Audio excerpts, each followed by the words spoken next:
Julia Hartley Brewer and Claire Pearsall discussed a recent report by the Climate Change Committee on the former's TalkTV show. TalkTV's Julia Hartley Brewer has issued a scathing takedown of Labour MP Ed Miliband, slamming the Secretary of State for Energy and Climate Change for his new catastrophic net zero policies. The discussion featured Conservative government advisor Claire Pearsall, who raised an issue with the Net Zero Strategy's commitment to scaling up solar power in order to balance greenhouse gas emissions. In March, it was revealed that the publicly owned Great British Energy (GBE) would fund the installation of solar panels on the roofs of hundreds of schools and hospitals. The £200 million project was backed by Miliband, 55, who also said Prime Minister Keir Starmer, 62, and Chancellor of the Exchequer Rachel Reeves, 46, were 100% committed to this agenda. Despite previous efforts, which also include investing in the UK's flood defences, a new, highly critical report published by the Independent Climate Change Committee, CCC, has accused the UK government of making very little progress in preparing for the growing threats posed by rising temperatures since coming to power, as per the BBC. The CCC also warns that the UK could become vulnerable to serious economic and health impacts in the decades ahead if action is not taken soon. The report comes after Spain and Portugal suffered a mass blackout, with some blaming the Spanish government for going 100% renewable with energy sources, as per the Independent. In response to the Iberian Peninsula losing power, Hartley Brewer, 56, appeared on her regular Talk TV show to discuss its climate change policies, net zero, which leaves us very vulnerable, as we saw with Spain and Portugal. With those blackouts, the journalist began. It's not Nigel Farage saying it, it's energy experts.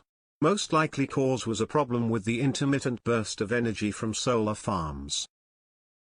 Hartley Brewer went on to call solar power unreliable before guffawing at the fact that the UK also wanted to rely heavily on the power source in the near future. We want to go 95% solar and wind renewables. I'm sorry.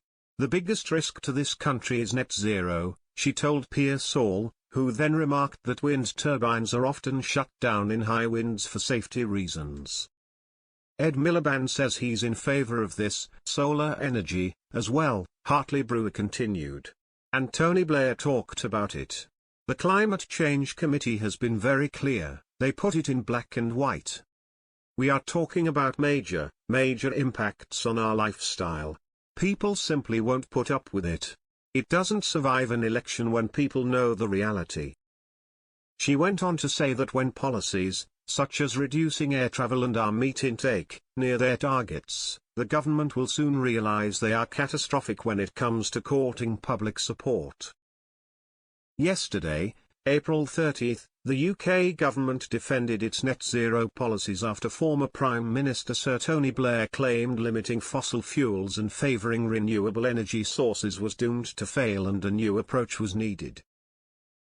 The 71-year-old argued that the climate change debate had become irrational, prompting Starmer to stress that the PM believed Miliband was doing a great job as the UK's Energy Secretary. We're taking a very practical and pragmatic approach to this here in the UK, a spokesman for Starmer told reporters. Our approach to net zero is clear. It is families up and down this country that will pay the price for the UK's dependence on fossil fuel markets.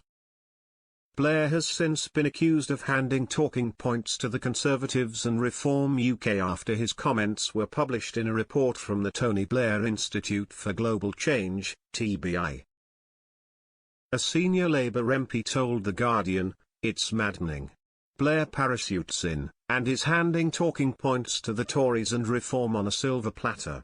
TBI might want to remember it's not running the country." Following the backlash, the TBI has since issued a clarifying statement. It said the report is clear that we support the government's net zero targets, adding, "People support climate action, and it is vital that we keep the public's support for how we do it."